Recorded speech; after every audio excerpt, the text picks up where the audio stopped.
O notário abriu a pasta com os documentos e o silêncio caiu sobre a sala. Eu estava sentada ao lado, segurando minha bolsa no colo, e olhava para as mãos dele, velhas, com manchas, que tremiam um pouco enquanto ele desdobrava as páginas do testamento da avó Stella, 9 meses atrás. Parecia que era ontem. De acordo com a última vontade da senhora Stella Treadwell, a voz do notário era monótona, sem vida. A herança será distribuída da seguinte forma: Beatriz Treadwell receberá 8 milhões de dólares. Noel Treadwell receberá 8 milhões de dólares. Joanna Treadwell Vanstone receberá 8 milhões de dólares. Alice Treadwell receberá 8 milhões de dólares. Eu ouvi Joe soltar um suspiro de alívio. O pai assentiu satisfeito. A mãe sorriu, e então os 3 se voltaram para mim. Em seus olhos eu vi surpresa, não alegria por mim, nem compaixão pelas minhas circunstâncias, mas sim surpresa, como se a avó tivesse feito algo inesperado, algo ilógico ao me deixar a mesma quantia que deixou para Joe. O notário continuou falando sobre formalidades legais, impostos, prazos, mas eu já não ouvia. Eu olhava para o envelope em minhas mãos, branco, grosso, com o selo do cartório. 8 milhões. Um número que eu nem conseguia imaginar um ano atrás, quando contava cada dólar para pagar o aluguel e a comida para as crianças. Quando a parte oficial terminou, saímos para o corredor. Joe se aproximou imediatamente dos pais. Eles discutiam algo em voz baixa, sorrindo. Curtis ficou um pouco afastado, verificando o telefone. Eu queria simplesmente ir embora, mas meu pai me chamou. Aliso, 1 minuto. Eu me virei. Eles estavam em 3. Meu pai, minha mãe, Joe, uma imagem familiar perfeita. Mamãe foi justa à sua maneira, disse meu pai de forma rotineira, como se estivesse falando sobre o tempo. Mas você entende que Joe é a herdeira do nosso sobrenome Treadwell, a continuadora do negócio da família. Ela sempre estará em primeiro lugar na hierarquia familiar. Minha mãe assentiu, acrescentando sem a menor malícia. E você escolheu Danny, escolheu outra vida. Seu lugar é o último, para que você entenda como tudo funciona. Joe sorriu. Não de forma maliciosa, mas de forma autoconfiante, como uma pessoa que acabou de receber a confirmação de sua própria razão. Ela abraçou o pai pelo ombro. Eu estava parada com o envelope nas mãos e sentia algo dentro de mim se contraindo, endurecendo, esfriando. Eu não respondi nada, simplesmente acenei com a cabeça, me virei e fui embora. 5 anos atrás, eu perdi o Danny. Ele morreu no chão de uma pequena loja na esquina, onde entrou para comprar algo após o turno. Um viciado entrou com uma faca, exigindo dinheiro. Danny tentou proteger a caixa, uma garota de 20 anos que tremia de medo. A faca entrou abaixo das costelas, perfurou o pulmão. Danny não sobreviveu até a chegada da ambulância. Eu tinha 25 anos. Nós tínhamos 2 filhos. Riley tinha 3 anos, Corey alguns meses. Nós apenas estávamos começando a nos estabelecer. Alugamos um pequeno apartamento. Danny trabalhava como inspetor em uma fábrica. Eu fazia fotografia por encomenda. O casamento foi modesto, mas feliz. O nascimento dos filhos nos esgotou financeiramente, mas nós nos virávamos. E então tudo terminou em uma noite. O funeral custou 9 mil dólares. Meus pais pagaram. Eles também pagaram o aluguel por 3 meses. Ajudaram com comida, cuidaram das crianças quando eu ia às audiências judiciais contra aquele viciado. Mas cada vez que eles davam dinheiro ou tempo, eles lembravam. Você teve sorte por não estar sozinha, Aliso, dizia a mãe, alimentando Riley. Muitas mulheres na sua situação ficam sem nada. Se você tivesse escolhido outra pessoa, acrescentou o pai, olhando para mim por cima dos óculos. Alguém com educação, com uma carreira estável, você não estaria aqui. Eles nos ajudaram por 1 ano. Eu ouvi essas palavras por 1 ano. Então, eu encontrei um emprego fixo como fotógrafa em um pequeno estúdio. Aluguei um apartamento mais barato, coloquei as crianças na creche e os meus pais suspiraram aliviados. Você fez a sua escolha, disse o meu pai da última vez que fui agradecer pela ajuda. Agora você pode seguir em frente sozinha. Você tem um lar e um emprego. Isso é o suficiente. Depois disso, eu é que ligava para eles. Eles respondiam brevemente, sem vontade. Os netos eram vistos uma vez a cada 3 meses, nos grandes feriados. Riley e Cora não eram interessantes para eles. Eram os filhos de Danny, um lembrete da minha escolha errada. Quando a avó Stella morreu e me deixou 8 milhões, eu não pulei de alegria. Eu sentei no chão do meu apartamento, olhei para o cheque e pensei sobre como esse dinheiro poderia ter salvo Danny se tivesse chegado antes. Poderia ter nos dado segurança, tranquilidade, um futuro. Mas agora eles chegaram. E eu precisava usá-los com sabedoria. Eu investi metade em empresas estáveis e comprei uma pequena propriedade comercial para alugar.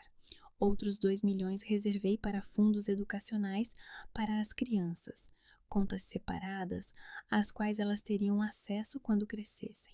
Milhão trocou por ouro e escondeu em uma caixa de segurança bancária. O resto colocou em depósito a 5% ao ano. Joe fez de outra forma. Ela abriu uma startup, uma plataforma para automatizar o atendimento ao cliente por meio de inteligência artificial. Chatbots de rede neural que substituiriam os operadores de call centers, apresentações em conferências, artigos em publicações de negócios, primeiros investidores, crescimento acelerado das ações. Os pais não podiam acreditar. Joe é uma visionária, disse meu pai durante o jantar de família, ao qual fui convidada 4 meses após o testamento. Ela vê o futuro. E você, Aliso? Minha mãe me olhou com uma leve reprimenda. Novamente escolhe a segurança em vez de oportunidades. Bem, você sempre foi assim. Eu fiquei em silêncio, comi batata, observei Joe brilhar enquanto contava sobre novos contratos, planos de expansão para o mercado internacional. Curtis assentia. Os filhos de Joe, Gage e Elisa, sentavam-se quietos à mesa, perfeitos e obedientes. Eu fui para casa para meus filhos e não senti inveja, só senti cansaço. 10 meses após o testamento, meu telefone tocou à noite. No visor apareceu o nome do meu pai. Fiquei surpresa. Ele não me ligava havia meses. Aliso, precisamos conversar sobre um assunto de família. Venha amanhã. A voz estava tensa. Eu concordei. No dia seguinte, eu fui à casa dos meus pais. Na sala de estar, todos estavam sentados. Meus pais, Joe, Curtis. Os rostos estavam tensos. Os olhares eram pesados. Joe estava sentada ereta, mas suas mãos tremiam um pouco enquanto ela organizava papéis sobre a mesa. Obrigada por ter vindo, começou ela, e sua voz estava desprovida da antiga confiança.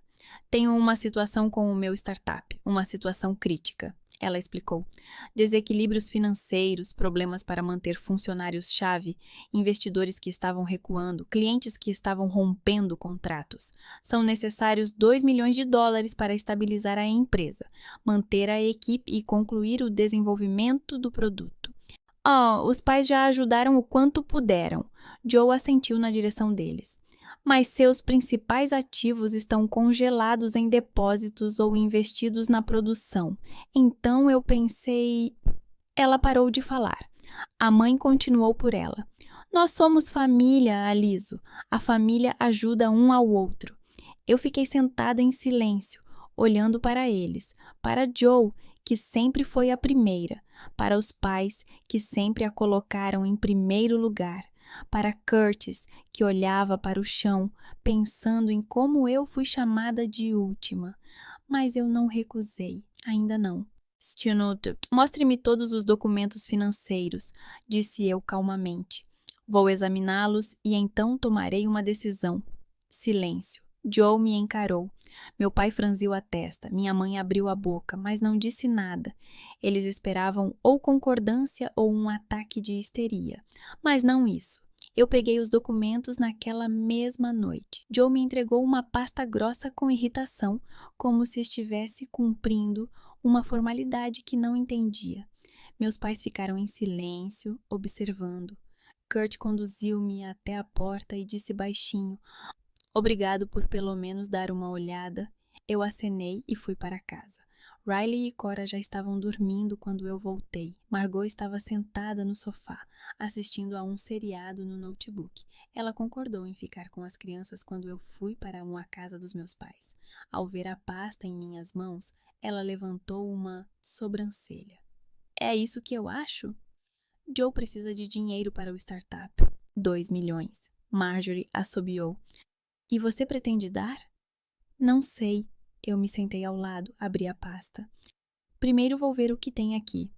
Marjorie olhou para as primeiras páginas. Balanços, tabelas com números, gráficos. "Você precisa de alguém que entenda disso." "Sei. Você não tem aquele conhecido contador, Robert, ou como é que ele se chama?" "Roger." Sorriu Marjorie. "Ele trabalha para grandes empresas, mas pode dar uma olhada como um favor. Vou ligar amanhã." Nos 3 dias seguintes, eu passei mergulhada nos documentos. De manhã, levava as crianças para a escola e o jardim de infância.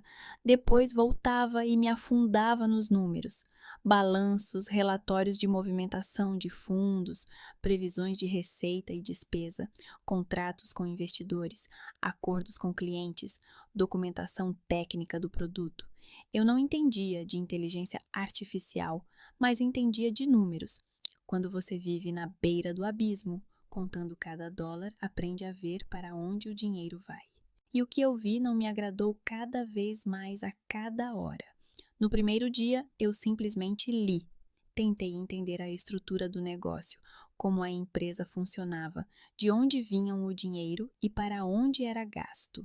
Uma plataforma tecnológica para automatizar o atendimento ao cliente. Soava ambicioso.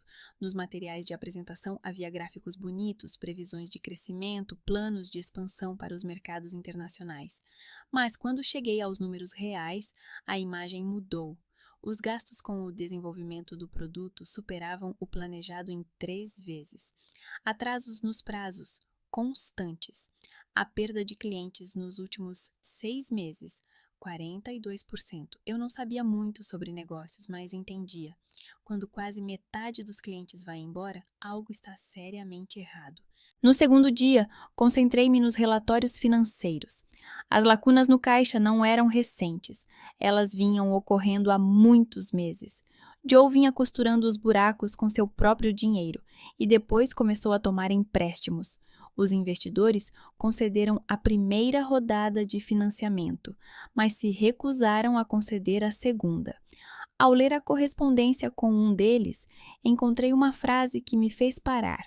"Não vemos um caminho para a rentabilidade com a tecnologia atual. Recomendamos revisar o conceito básico do produto."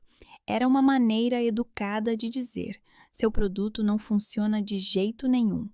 No terceiro dia, li a documentação técnica e os feedbacks dos clientes.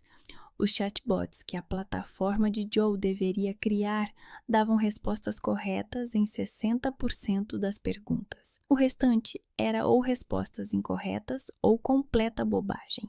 Os clientes reclamavam que a automação criava mais problemas do que resolvia. Várias empresas rescindiram os contratos antecipadamente e exigiram o reembolso do dinheiro. Eu guardei o último documento e fiquei em silêncio. Entendi. Não era uma crise temporária, era um problema fundamental. O produto não estava pronto, a tecnologia estava atrasada em relação às exigências, a equipe estava se desintegrando, o dinheiro estava acabando. 2 milhões não salvariam a empresa, apenas adiariam o inevitável. Roger chegou no 4º dia. Um homem alto de cerca de 45 anos, com cabelos grisalhos nas têmporas, vestido com um terno de negócios, mas com olhos cansados. Margot nos apresentou. Ele sentou-se à mesa, eu lhe entreguei os documentos. Durante 2 horas, ele leu em silêncio, fez anotações, franziu a testa de vez em quando. Finalmente ele pôs de lado os papéis e tirou os óculos. Quer as boas notícias ou as ruins? Há boas? Perguntei. Não, ele sorriu sem humor. Esta é uma empresa morto. Ela morreu há 6 meses. Simplesmente ninguém quer admitir. Eu senti algo se contraindo no peito. Não por piedade de Joe, mas por entender o que aconteceria em seguida. Explique, pedi. Roger pegou o primeiro documento. A tecnologia está subdesenvolvida. Seus chatbots dão respostas corretas em 60% dos casos. Este é um índice terrível. Para levar este produto a um nível competitivo, são necessários anos de desenvolvimento e milhões de investimentos. Na realidade, são pelo menos 5 anos e mais 6 ou 7 milhões de investimentos. Ele colocou o segundo documento. A equipe de desenvolvedores. Eles perderam 3 especialistas-chave nos últimos 4 meses. A razão são os atrasos nos salários e as divergências sobre a direção técnica. Essas pessoas eram o cérebro da empresa. Sem elas, o produto não pode ser concluído e não se encontram novos especialistas desse nível rapidamente. E por que eles iriam para uma empresa que está afundando? Terceiro documento.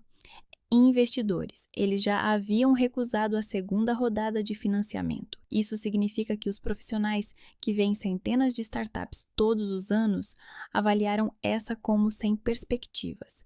Eles não investem dinheiro em projetos mortos. Se eles foram embora, é um sinal muito ruim. Quarto, previsões de receita. Elas são otimistas até o absurdo. Para atingir esses números, a empresa precisa aumentar sua base de clientes 10 vezes em 3 meses. Isso é impossível com um produto que não funciona corretamente.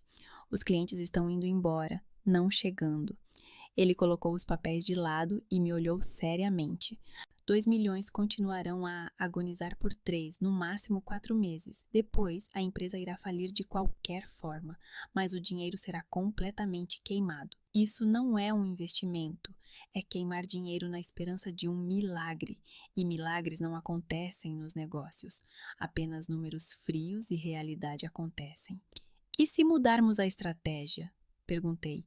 Refocar, mudar o produto, começar algo novo? Roger balançou a cabeça.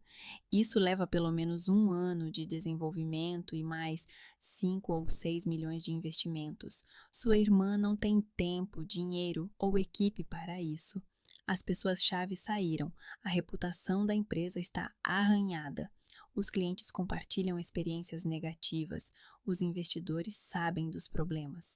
Começar do zero é mais fácil do que tentar salvar isso. Desculpe se isso soa cruel, mas é um caso perdido. Eu vi dezenas assim. Os proprietários investem até o último centavo, lutam até o fim, mas o resultado é sempre o mesmo: falência e dívidas. Eu fiquei em silêncio.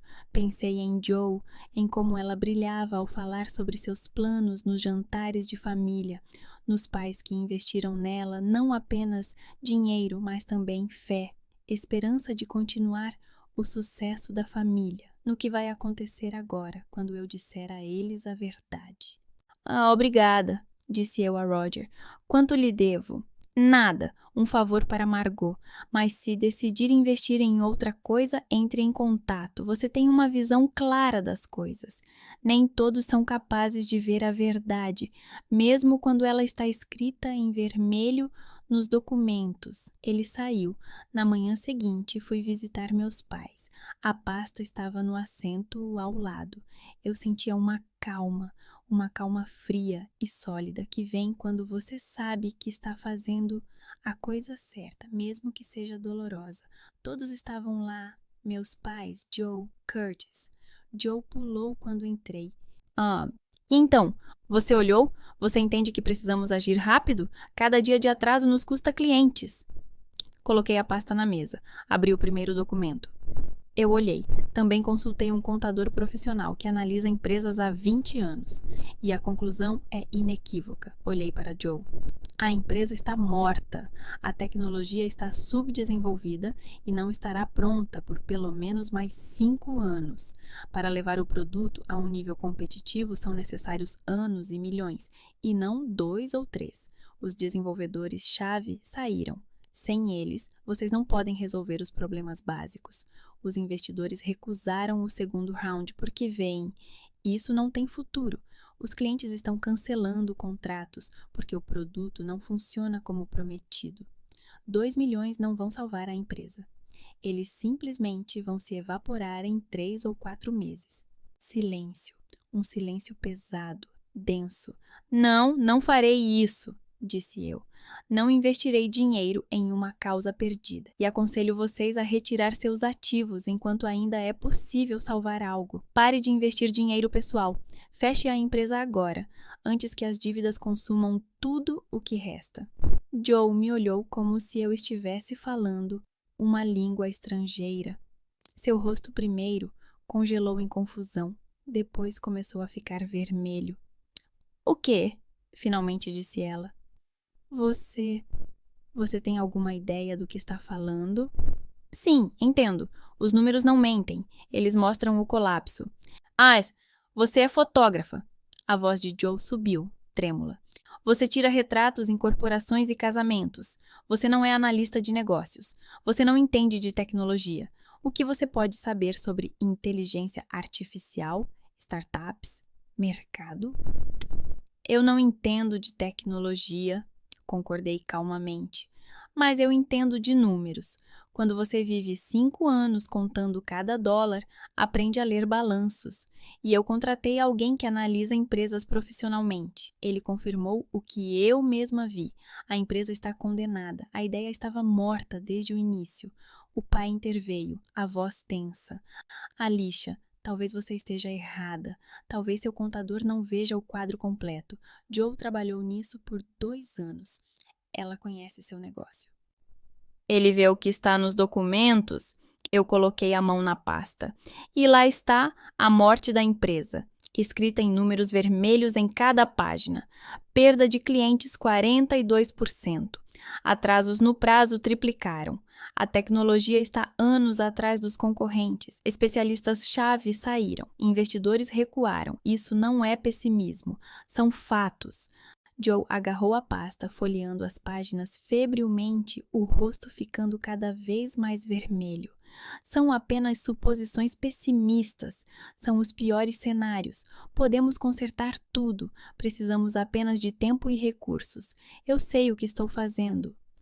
O tempo acabou, disse eu, e minha voz era firme.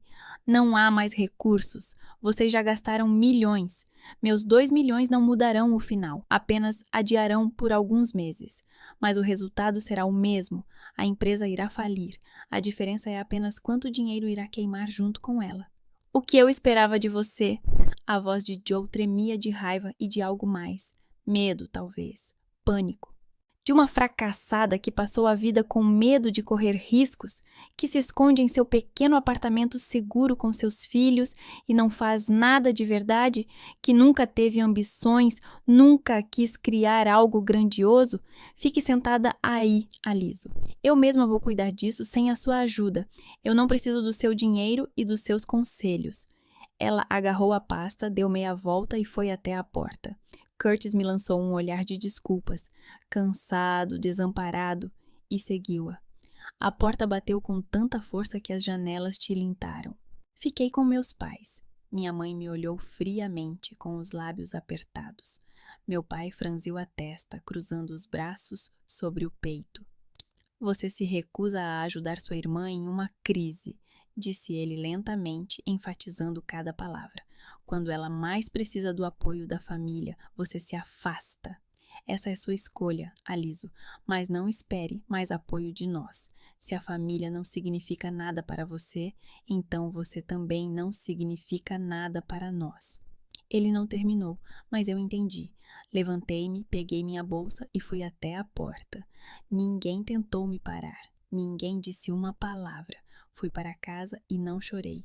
Senti apenas a mesma frieza e dureza de antes. Fiz a coisa certa. Protegi o futuro dos meus filhos.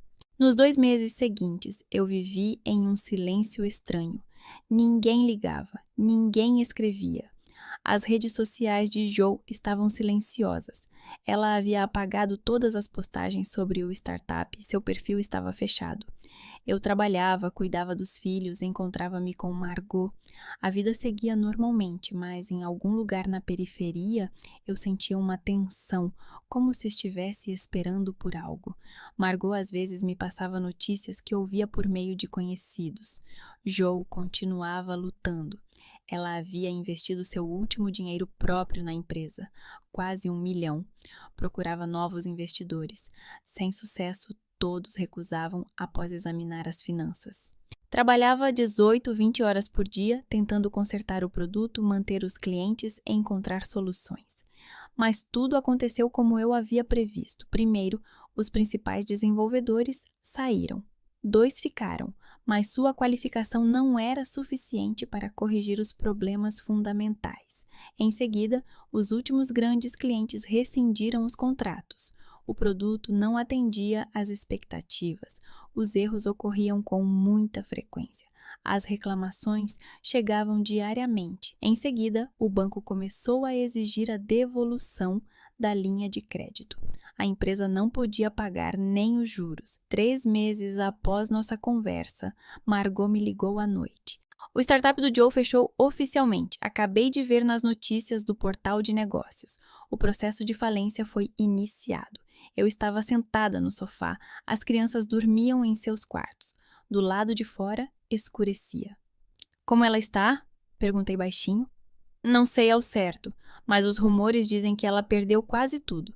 Pagou as dívidas com os fornecedores, devolveu parte do dinheiro dos investidores, restou talvez 600 ou 700 mil dólares, de 8 milhões. Imaginei o Joe, sempre bem-sucedido, sempre confiante, sempre o primeiro em tudo. Imaginei como ele agora está sentado em algum lugar, olhando para as ruínas de sua visão, de seu grande projeto, de seu sonho. A Curtis também perdeu uma parte do dinheiro, continuou Margot. Ele a apoiou financeiramente todo esse tempo. Investiu suas economias, pegou um empréstimo com hipoteca da casa. Os pais perderam o que deram, cerca de 300 mil. É uma catástrofe para toda a família.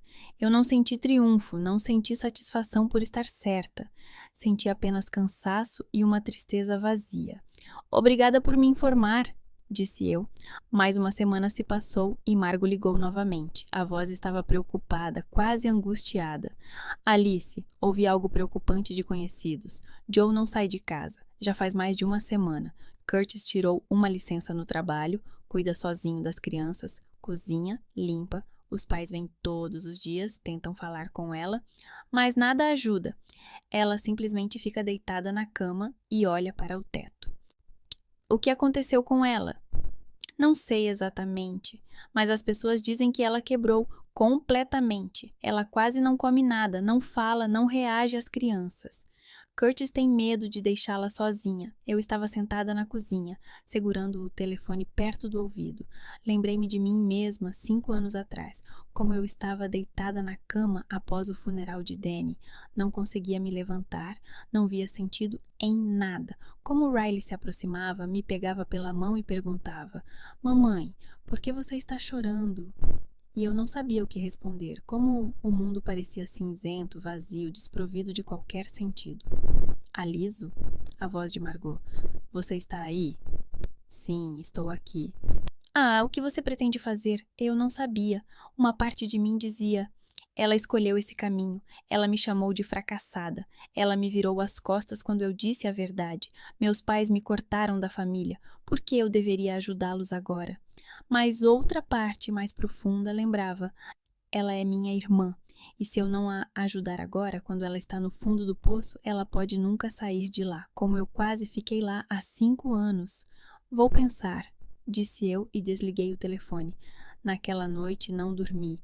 Fiquei olhando para o teto, pensando em Joe, nos meus pais, no que é certo e no que não é. No que a família fez comigo, como eles me trataram, como me afastaram. Mas também no que eu sei, como é a aparência daquele buraco em que Joe está agora. E em algum momento, antes do amanhecer, quando os primeiros raios de sol penetraram através das cortinas, eu tomei uma decisão. Eu estava deitada na cama, olhando para o teto. Era a quarta noite. Riley e Cora dormiam em seus quartos, e do lado de fora da janela havia silêncio. E eu não conseguia dormir, porque estava pensando em Joe. 5 anos atrás, eu também estava deitada da mesma forma, não neste apartamento, mas em um menor, mais barato, com um teto rachado e vizinhos barulhentos. Danny havia sido enterrado uma semana antes. Riley tinha 3 anos e Cora, alguns meses. Eu estava deitada na cama em um quarto escuro e não via sentido em levantar. Não queria comer. A comida parecia sem sentido. O sabor havia desaparecido junto com Danny. Não queria cuidar das crianças, mas me forcei a fazer isso, porque quem mais faria? Quem cuidaria delas, se não eu? Mal conseguia me obrigar a me aproximar de Corey quando ela chorava de fome, alimentando-a de forma mecânica, sem sentir nada. Mal conseguia me obrigar a vestir Riley quando ele me puxava pela mão de manhã e perguntava com uma vozinha fina: Mamãe, mamãe, você está chorando? Papai, papai vai chegar? Como explicar a uma criança de 3 anos que o papai nunca mais vai chegar? Que ele foi morto simplesmente, sem sentido, por uma caixa registradora com $300? Fiquei sozinha com 2 filhos pequenos e me esforcei para sair daquele buraco por meses, talvez até anos. Lembro-me de quanto tempo isso durou, como cada manhã era uma luta para me levantar, me obrigar a me vestir, levar as crianças à escola, trabalhar o dia todo, sorrir para os clientes, voltar exausta, cozinhar o jantar, alimentá-los, banhá-los, colocá-los na cama. Como eu chorava à noite no banheiro para que as crianças não ouvissem, como eu temia cada conta inesperada, cada doença das crianças, cada problema no apartamento ou no carro. E eu entendia. Joe agora está na mesma situação, na mesma fossa escura e fria, onde não se vê uma saída, só por uma razão diferente. Eu perdi alguém que amava. Danny morreu sem ser culpa minha. Ele simplesmente estava no lugar errado na hora errada. Mas Joe perdeu algo mais: seu ego, sua autoestima, sua crença em si mesma, seu status de bem-sucedida, inteligente, sempre certa. Ela perdeu por causa de seus próprios erros, por causa de sua arrogância, por se recusar a ouvir quando lhe diziam a verdade. Ela investiu milhões em uma ideia morta e agora está em ruínas. Em algum momento, ao amanhecer, quando os primeiros raios de sol penetraram pelas cortinas e o quarto se encheu de uma luz cinzenta, eu tomei uma decisão. Vou visitá-la, não porque ela merece isso depois de tudo o que disse, não porque a família pediu, o pai ligou uma vez, mas eu não atendi, mas porque eu sei como é aquela fossa por dentro, e se eu não a ajudar a sair, ela pode ficar lá por muito tempo, anos talvez. A manhã estava cinzenta e fria, o céu coberto de nuvens. Eu vesti Riley e Cora, fiz o café da manhã deles, aveia com frutas, esquentei o leite. Sentei-me com eles na cozinha, assistindo enquanto comiam e senti gratidão por estarem aqui, saudáveis, vivos. Mamãe, para onde você vai depois? Perguntou Riley quando eu o ajudei a vestir o casaco. Vamos visitar a tia Jo. Não a vemos há muito tempo, disse Cora calçando as botas. 1 mês, talvez mais. Ela está doente? Eu me abaixei para ficar no nível da filha. Sim, pequena, ela está doente. Eu levei-os à escola e ao jardim de infância. Abracei os 2, assisti enquanto eles entravam.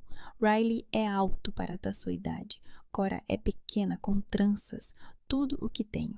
Meus filhos, por quem eu escapei daquele buraco naquela época. Eu fui para a casa de Joe. Eles moravam em um bairro bom. Não o mais caro, mas decente. Uma casa de 2 andares de tijolos marrons, um pequeno jardim na frente da casa, uma gangorra no gramado, bicicletas das crianças ao lado da varanda. Uma vida comum de uma família abastada comum que agora se partiu ao meio, rachou em pedaços. Eu estacionei na entrada e fiquei sentada no carro por um tempo, olhando para a casa.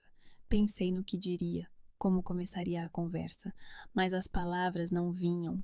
Talvez não seja necessário procurá-los com antecedência.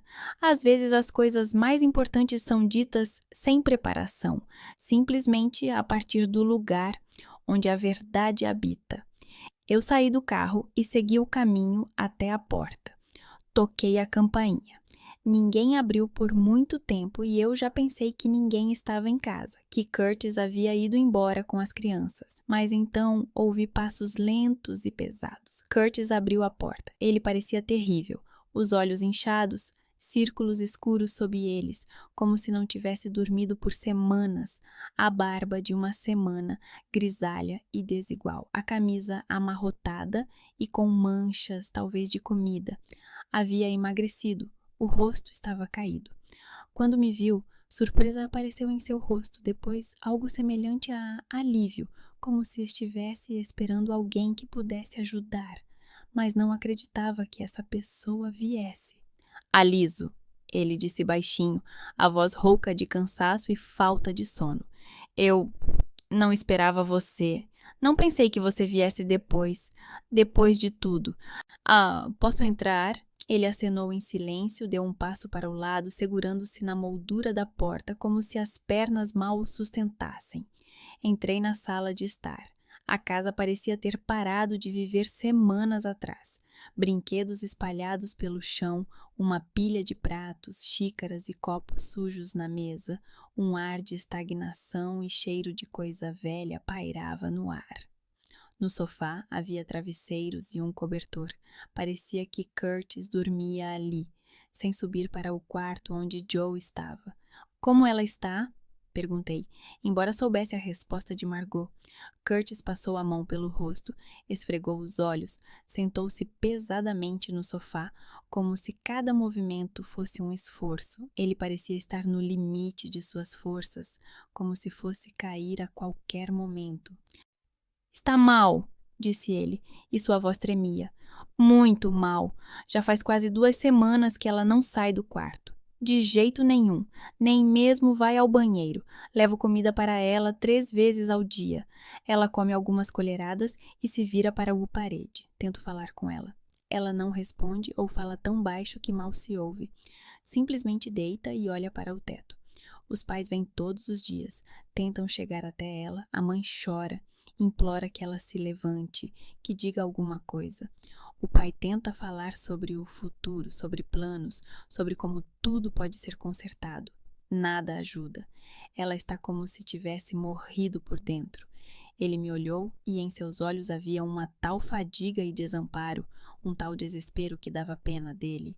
O homem que sustentava a família sozinho, enquanto a esposa jazia em um quarto escuro. As crianças sabem? Perguntei em voz baixa. Elas vêm. Curtis acenou com a cabeça na direção da televisão, onde Gage e Elisa estavam sentados. Gage pergunta todos os dias por que a mamãe não sai do quarto, se ela está doente, se precisa de um médico. Elisa chora à noite e pede para ver a mamãe, mas Joe nem sequer reage a eles. Eu levei Elisa lá anteontem. A menina ficou ao lado da cama, puxou a mão de Joe, mostrou um desenho da escola, chorou. E Joe nem sequer olhou para ela, simplesmente ficou deitada com olhos vazios. Ele limpou o rosto com a palma da mão e eu vi que as mãos dele tremiam. Não sei o que dizer às crianças, o que dizer a ela, como tirá-la daí. Eu tentei tudo, absolutamente tudo. Ele passou as mãos pelo rosto novamente e eu vi que ele estava no limite. Mais um pouco e ele mesmo se quebraria. Por que você veio, Aliso? Ele perguntou, olhando para mim. Eu me sentei na cadeira em frente, coloquei a bolsa no chão. Não sei exatamente, respondi honestamente. Talvez porque sei como é estar naquela fossa. Talvez porque ela seja minha irmã, mesmo depois de tudo. Talvez simplesmente porque ninguém me ajudou naquela época e não quero que alguém mais fique lá tanto tempo quanto eu. Curtis assentiu, sem fazer mais perguntas. Ela está no quarto, disse ele baixinho, apontando para a escada. Não sei se vai querer te ver. Da última vez que os pais mencionaram seu nome, tentaram dizer que você estava certa sobre a empresa. Ela simplesmente se virou para uma parede e não falou até o fim do dia. Entendi. Vou tentar mesmo assim. Levantei-me e passei pela sala de estar em direção à escada. As crianças de Joe, Gage e Elisa estavam sentadas no chão, diante da televisão, assistindo a algum desenho animado. Mas seus olhos estavam vazios, seus movimentos eram lentos, sem interesse. Simplesmente estavam ali sentados, porque não sabiam o que fazer, para onde ir, para escapar do que estava acontecendo em sua casa. Eles se viraram quando passei por perto. Gage, um menino de 10 anos, com cabelos escuros, parecido com Curtis, me olhou com desconfiança, mas sem hostilidade. Elisa, uma menina de 7 anos, com cabelos claros, presos em um rabo de cavalo, sorriu levemente. Ambos pareciam confusos e tristes, como se não entendessem o que estava acontecendo em sua casa, porque tudo havia mudado, porque a mãe havia desaparecido, porque o pai estava sempre cansado e triste. Olá, crianças, disse eu suavemente, parando. Olá, tia Alice, respondeu Gage baixinho, desligando o som da televisão. Você veio ver a mamãe? Ah, tudo bem. Ela não quer conversar conosco, disse Elisa, e sua voz tremia. Os olhos se encheram de lágrimas. Eu fui visitá-la ontem à noite. Queria mostrar um desenho que fiz na escola. Desenhei nossa família, mamãe, papai, Gage e eu. Pensei que mamãe gostaria, mas ela nem sequer olhou. Simplesmente ficou deitada, olhando para o teto. Os lábios da menina tremeram ainda mais e eu vi como as lágrimas rolaram pelo seu rosto. Eu me sentei ao lado dela, abracei-a e puxei-a para mim. Mamãe está passando por um momento muito difícil, pequena. Ela está muito triste por dentro, mas isso vai passar, eu prometo. Não sabia se podia prometer, não sabia se poderia mudar algo, mas a criança precisava dessas palavras mais do que da verdade, mais do que da honestidade. Elisa me abraçou, chorou baixinho. Gage nos olhava, cerrando os punhos, tentando não chorar também. Acariciei a cabeça de Elisa, depois me levantei, subi as escadas. Meu coração batia mais rápido a cada degrau, embora não entendesse por quê. Talvez tivesse medo de ver Joe tão quebrada, tão vazia. Talvez tivesse medo de não encontrar as palavras certas para ajudar. Talvez tivesse medo de ver a mim mesma de 5 anos atrás nos seus olhos. As portas do quarto estavam fechadas. Parei diante delas, coloquei a mão na maçaneta, bati. Silêncio. Bati novamente. Nada, nem mesmo um movimento lá dentro. Esperei 1 minuto, prestando atenção, e então simplesmente abri a porta. O quarto estava escuro, as cortinas fechadas hermeticamente, sem um raio de luz vindo de fora. O ar era pesado, parado, sufocante. Cheirava a algo azedo, corpo não lavado, falta de frescor, desespero. Joe estava deitada na cama, vestindo um traje esportivo, olhando para o teto com um olhar imóvel. Seu cabelo estava sujo, oleoso, espalhado pelo travesseiro. Seu rosto estava pálido, sem expressão, sem emoção. Seus olhos estavam vazios, quase mortos. Ela parecia 10 anos mais velha do que quando a vi pela última vez no mês passado na casa dos meus pais, quando ela gritou comigo, me chamando de fracassada. Ela virou a cabeça lentamente quando entrei, olhou para mim sem emoção, como se estivesse vendo um estranho ou um fantasma, algo irreal. Veio ver como eu caí. Sua voz era rouca, quase sem som, como se ela não tivesse falado em dias, semanas. Ah, veio se deleitar com o fato de estar certa? Entrei, fechei a porta atrás de mim, silenciosamente. Aproximei-me da janela, abri as cortinas de repente com um único movimento. A luz invadiu o quarto de forma intensa, dolorosa. Joe fechou os olhos, gemeu e cobriu o rosto com a mão. Feche, sussurrou ela. Por favor, feche. Não. Aproximei-me da cama, sentei-me na beira, coloquei a bolsa no chão, olhei para a minha irmã, para os seus olhos vazios, o rosto pálido, as mãos que jaziam inermes sobre a colcha, finas e fracas. Não, repeti calmamente, com firmeza. Não vim aqui para ver como você caiu. Vim dizer que você está agindo como uma criança. Joe me olhou e algo faiscou em seus olhos. Raiva, talvez, ou os restos de orgulho, os últimos fragmentos daquela que ela era. Saia, disse ela baixinho, mas havia aço em sua voz. O último. Saia do meu quarto agora mesmo. Não, eu disse. Saia do meu quarto, Aliso. Não quero você aqui. Ouviu? Mesmo assim, não vou sair. Joe tentou se virar, voltar a olhar para o teto, para a sua solidão, a sua desesperança. Mas eu não deixei. Peguei-a pelo ombro, firme, forcei-a a me olhar, segurei-a assim para que ela não pudesse se virar. Ouça-me, Joano, disse eu, e a minha voz era firme, sem piedade, sem compaixão por enquanto. Ouça muito atentamente, porque vou dizer apenas uma vez. Ela me olhou, os olhos arregalados, surpresos, como se não esperasse aquele tom, aquela determinação, e comecei a falar. Há 5 anos perdi meu marido, comecei, e minha voz era firme, sem tremor. Ele morreu em meus braços, esfaqueado por um viciado durante um assalto ao supermercado. O viciado entrou com uma faca, exigindo dinheiro. Danny tentou proteger a caixa, que tremia de medo. A faca entrou abaixo das costelas, perfurou o pulmão. Eu segurava Joe pelo ombro, não deixando que ela se virasse. Segurei-o enquanto ele morria. Vi a luz se apagar em seus olhos.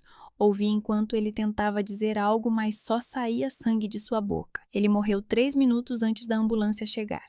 No chão de um supermercado sujo, em uma poça de sangue por uma miserável quantia de $300 da caixa.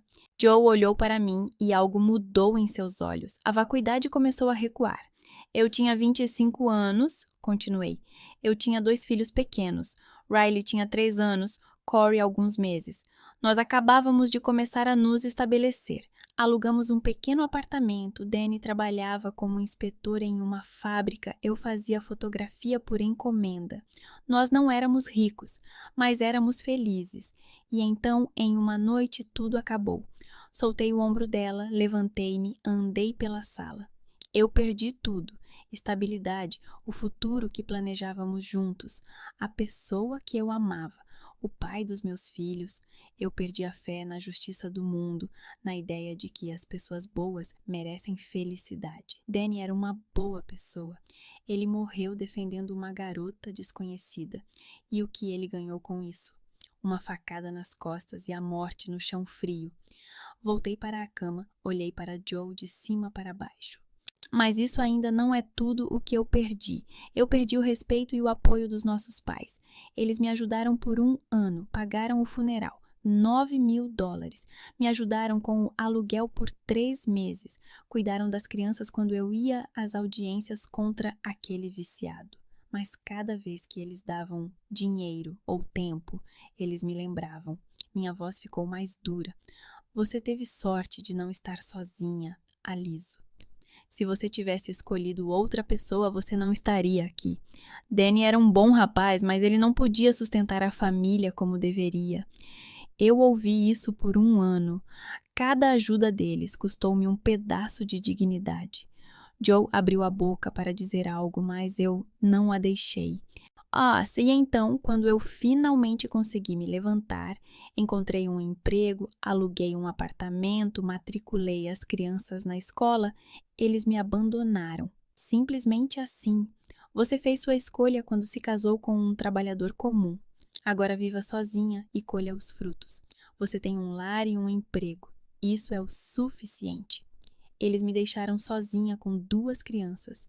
Eu sei o que é perder tudo. Eu sei o que é deitar na cama e não ver sentido em levantar. Eu me sentei na beira da cama novamente, olhei para Joe nos olhos. Mas eu me levantei e continuei em frente, porque não tive escolha. 2 filhos dependiam de mim e esperavam que eu fosse seu apoio, que eu os alimentasse, vestisse, cuidasse e protegesse. Riley vinha até mim de manhã e perguntava: mamãe, o que tem para o café da manhã? E eu mal conseguia me levantar. Cora chorava de fome e eu não sentia nada, exceto vazio, mas eu me levantava, todos os dias, porque a vida deles dependia de mim. Joe ficou em silêncio, mas seus olhos não estavam mais vazios. Havia algo neles, dor talvez, ou vergonha. Levantei-me, aproximei-me da janela e olhei para a rua. Você perdeu o negócio, disse eu calmamente. O startup em que investiu milhões e sonhos. Isso dói, isso é humilhante, isso é assustador. Não estou minimizando sua dor, Joe, mas olhe ao seu redor, olhe para o que você tem. Voltei-me para ela. Você tem um marido que a ama. Curtis não foi embora quando tudo desabou. Ele sustenta a família enquanto você fica aqui chorando. Ele cuida das crianças, cozinha para elas, as leva para essa escola, tenta explicar por que a mamãe não sai. Ele não dorme à noite porque se preocupa com você. Eu não tive um marido assim. Danny morreu e fiquei sozinha. Joe fechou os olhos e as lágrimas escorreram por suas bochechas. Você tem 2 filhos saudáveis que sentem sua falta. Continuei. Elisa mostrou um desenho para você ontem. Ela desenhou sua família porque a ama e quer que você volte para casa. E você nem sequer olhou para ela. Gage pergunta ao pai todos os dias se a mamãe vai melhorar. Eles não entendem o que aconteceu, mas estão esperando por você. Meus filhos também esperavam por mim, e eu não podia decepcioná-los. Eu me aproximei, sentei-me na cama. Você ainda tem centenas de milhares de dólares na conta, 600, 700 mil, não sei exatamente. Mas é mais do que a maioria das pessoas veem em toda a vida. É 100 vezes mais do que eu tinha quando Danny morreu. Eu tinha 300 dólares na conta e dívidas de aluguel. Você não é pobre, Joe. Você é apenas menos rica do que era. Joe abriu os olhos, me olhando através das lágrimas. Você tem educação, um diploma de mestrado em administração de empresas, experiência como gerente de departamento em uma grande empresa, experiência em criar um startup. Sim, ele falhou, mas é experiência. Reputação de especialista que trabalhou em projetos complexos. Dezenas de empresas estão dispostas a arrancar você com as próprias mãos. Falhas no currículo não tornam você um fracassado. Elas tornam você uma pessoa que não tem medo de correr riscos. Peguei sua mão. Você tem pais que a adoram e estão dispostos a ajudar com qualquer coisa. Eles vêm todos os dias. Eles se preocupam. Eles querem que você se levante. Eu não tive isso. Meus pais me ajudaram por 1 ano e me deixaram sozinha. Disseram que eu mesma era culpada pela minha situação. Eu apertei sua mão com mais força. O que mais você precisa, Joe? Diga-me. O que falta para você levantar o traseiro da cama? Você tem família, dinheiro, educação, experiência, oportunidades, apoio. Você perdeu uma vez, e agora está pronta para passar o resto da vida sentada, infeliz, deitar aqui enquanto seus filhos choram e seu marido se esgota? Minha voz ficou mais áspera.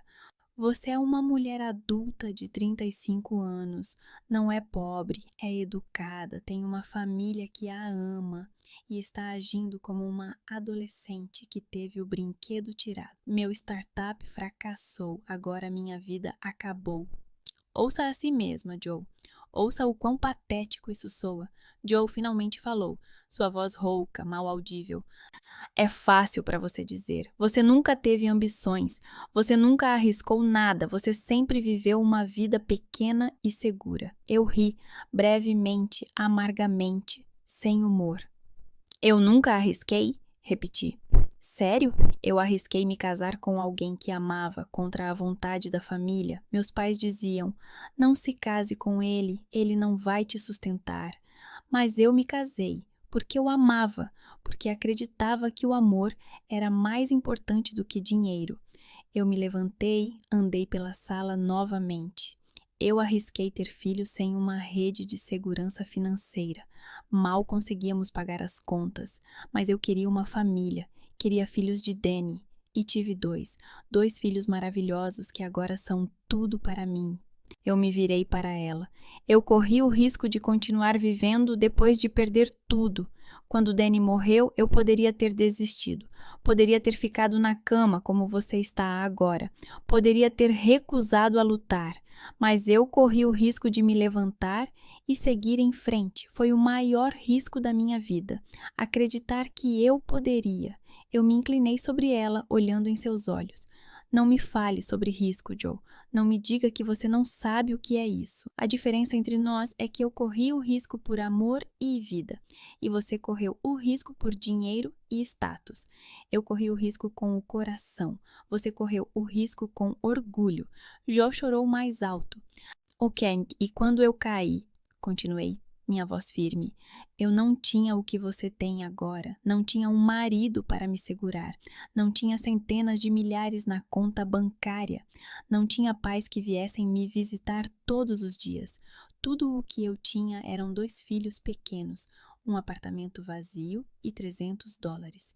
Em comparação comigo naquela época, você está no paraíso agora. Eu me endireitei.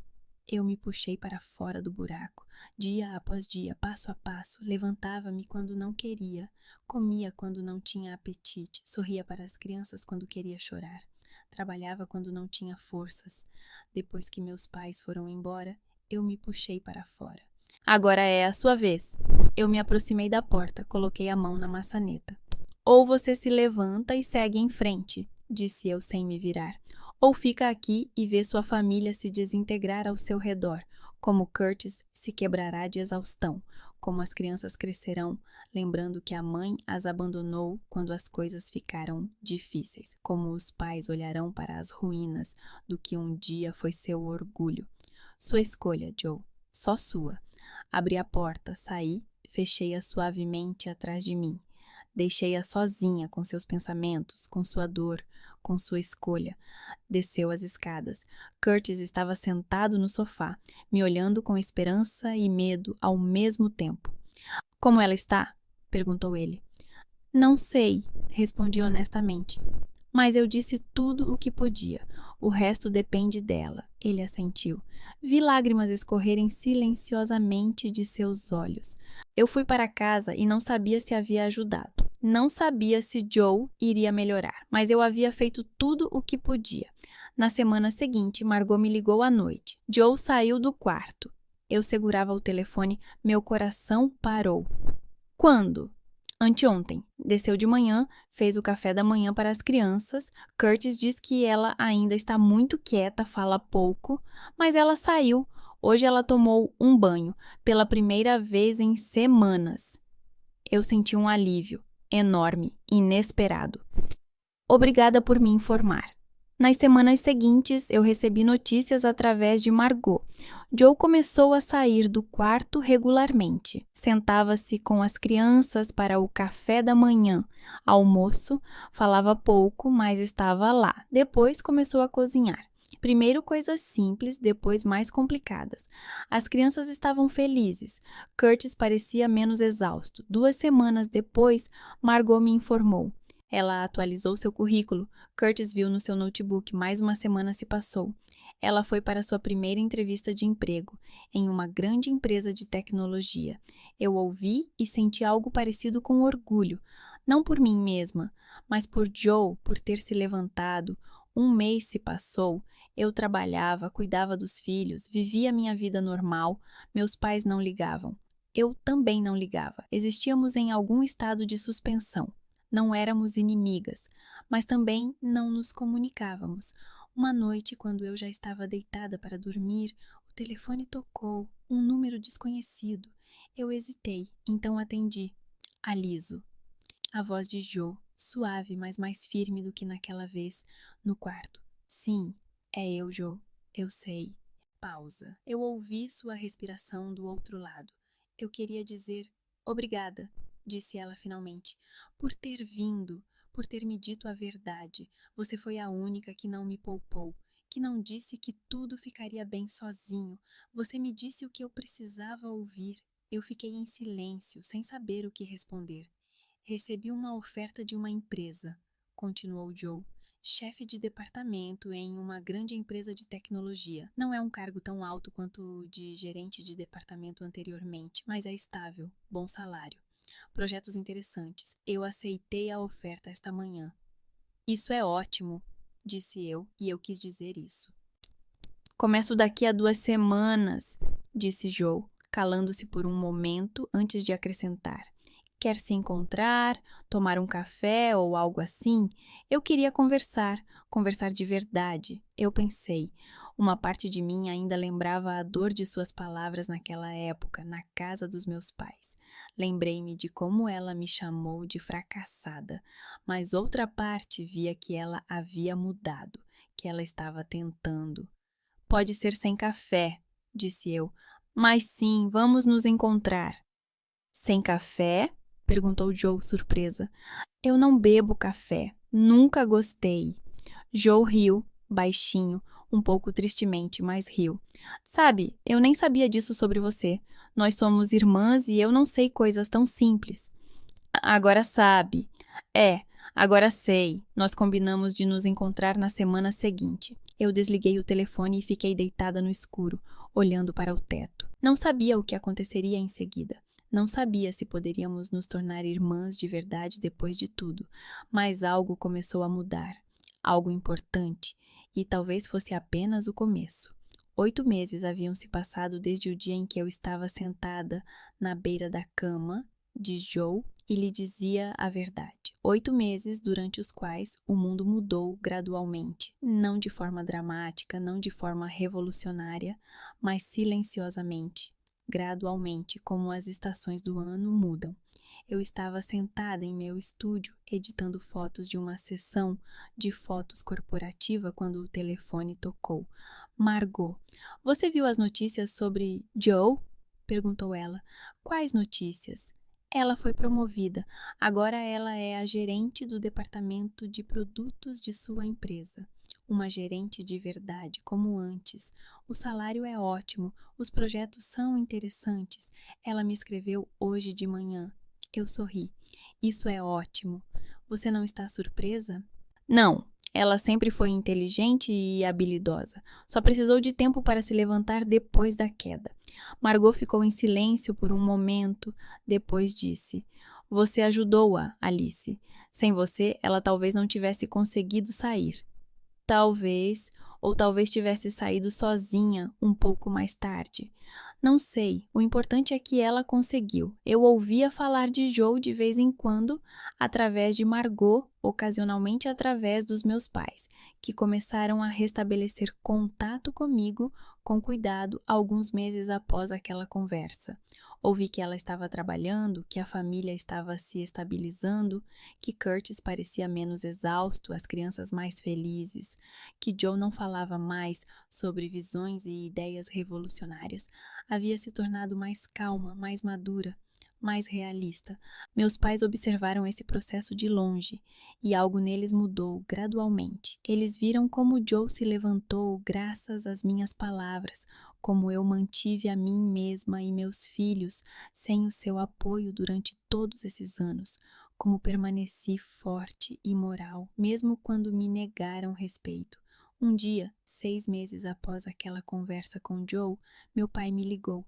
Aliso, gostaríamos de convidá-la para jantar. Só você. Sem Joe, sem os outros. Apenas nós 3. Eu hesitei. Por quê? Nós precisamos conversar. Por favor. Eu concordei, sem saber o que esperar. Cheguei à casa dos meus pais no sábado à noite. Riley e Cora ficaram com Margot. Ela concordou em cuidar delas. Eu fiquei parada na porta, respirando fundo, me preparando para a conversa. Meu pai abriu a porta. Parecia mais velho do que eu me lembrava. Mais cabelos brancos, rugas mais profundas. Minha mãe estava atrás dele, o rosto tenso. Entre, disse ele baixinho. Nós nos sentamos à mesa da cozinha, não na sala de estar, onde a família costumava se reunir, mas na cozinha, onde era mais aconchegante, mais íntimo. Minha mãe colocou pratos com jantar na mesa, frango assado, legumes, pão. Nós comemos em silêncio no início. A atmosfera era pesada. Finalmente meu pai largou a colher, olhou para mim. Nós fomos injustos com você, Alicia, disse ele, e sua voz era suave, mas firme. Nós víamos em Joe a continuação do nosso sucesso, do nosso status, a continuação do nome Treadwell. Ela era aquela em quem depositávamos todas as nossas esperanças. E em você, nós víamos uma decepção. Eu ouvia em silêncio. Quando você se casou com Danny, nós achamos que era um erro, continuou meu pai. Ele era um bom rapaz, não negávamos isso, mas ele não podia lhe dar aquele status, aquela segurança que queríamos para você. Nós pensávamos que você havia escolhido o amor em vez da razão, e quando ele morreu, quando você se viu naquela situação, nós pensamos, aí está, o resultado da sua escolha. Minha mãe pegou um lenço e enxugou os olhos. Nós te ajudamos, continuou meu pai, mas por um senso de obrigação, não por amor, com a sensação de que estávamos te salvando das consequências dos seus erros. E quando você se levantou, nós nos afastamos com alívio. Pensamos, agora ela vai se virar sozinha e não somos mais responsáveis por ela. Ele me olhou nos olhos. Mas estávamos errados. Você se mostrou mais forte do que todos nós, Aliso. Você passou por tudo o que Joe quase não conseguiu superar. Perdeu o marido, criou 2 filhos sozinha, viveu na pobreza. E você permaneceu uma mulher boa, inteligente e digna. Você não se amargurou, não desistiu da vida, até ajudou Joe quando ela precisou, embora todos nós a tivéssemos rejeitado.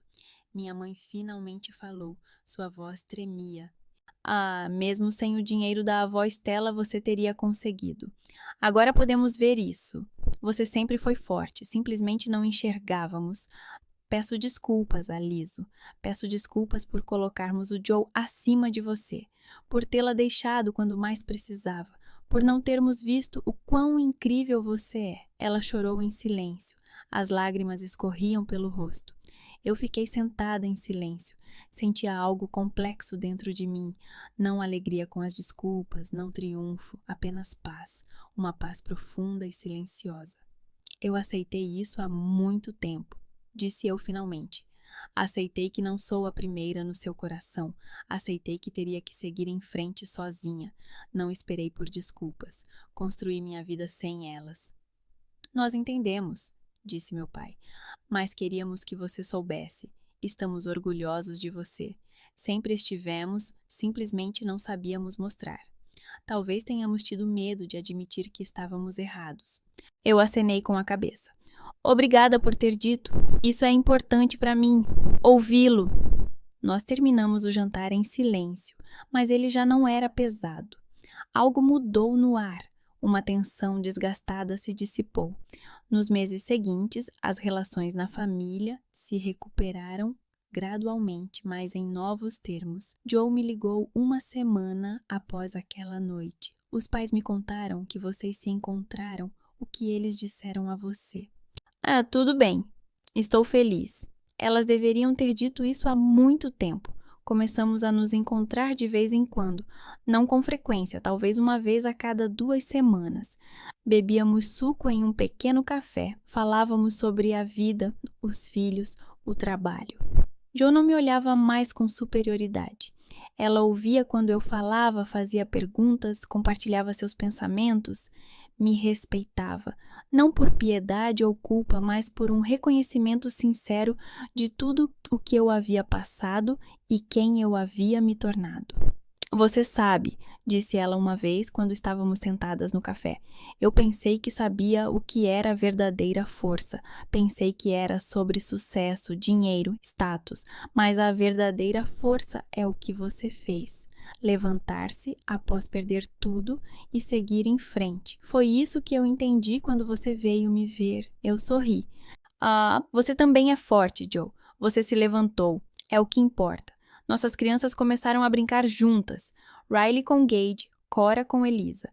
Elas riam no parque, corriam umas atrás das outras, sem saber das dramáticas que se desenrolavam entre os adultos. Os pais tentavam compensar anos de negligência. Eles se encontravam mais frequentemente com Riley e Cora. Nos convidavam para festas, não como um acréscimo a Joe, mas como uma parte separada e importante da família. Demonstravam um interesse genuíno pelo meu trabalho, e não apenas por cortesia. Davam presentes aos netos, passavam tempo com eles. Eu aceitava isso, mas não o tornava o centro da minha vida. Eu tinha meu próprio estúdio que estava crescendo.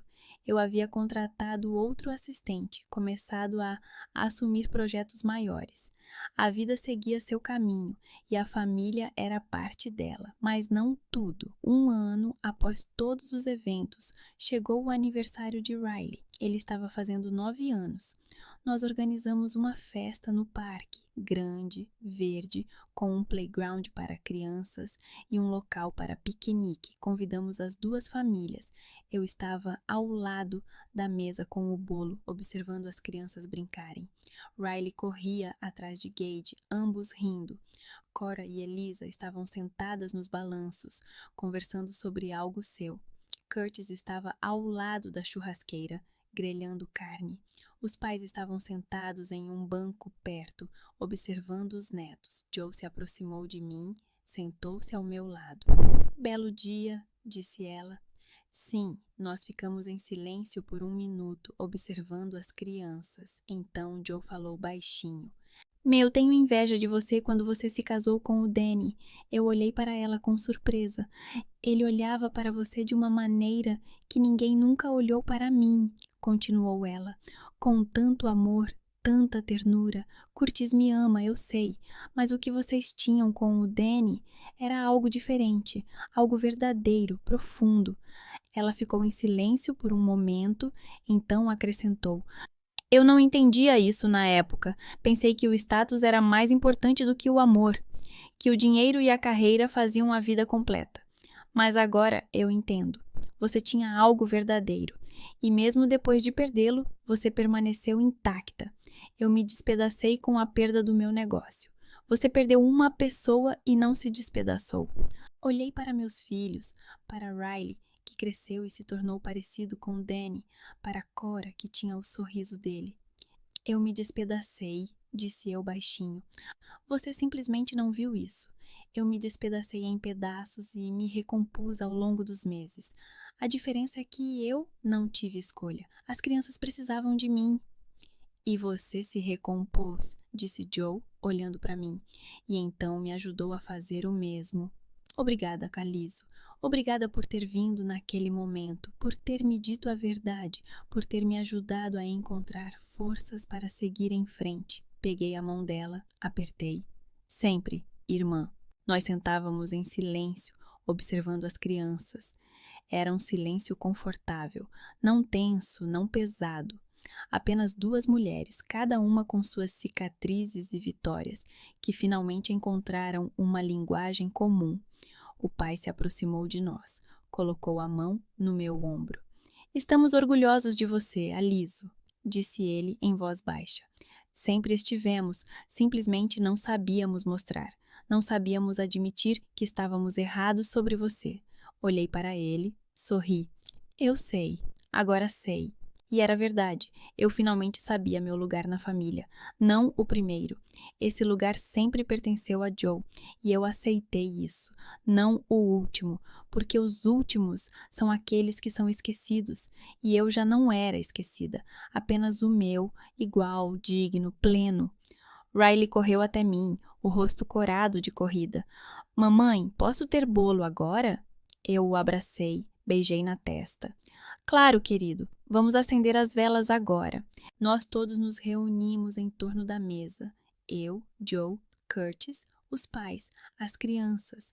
Eu acendi 9 velas no bolo. Todos cantaram a música. Riley fechou os olhos, fez um pedido, apagou as velas com um sopro. As crianças aplaudiram, riram. Eu olhei para todos eles. Para a minha família complicada e imperfeita, mas minha.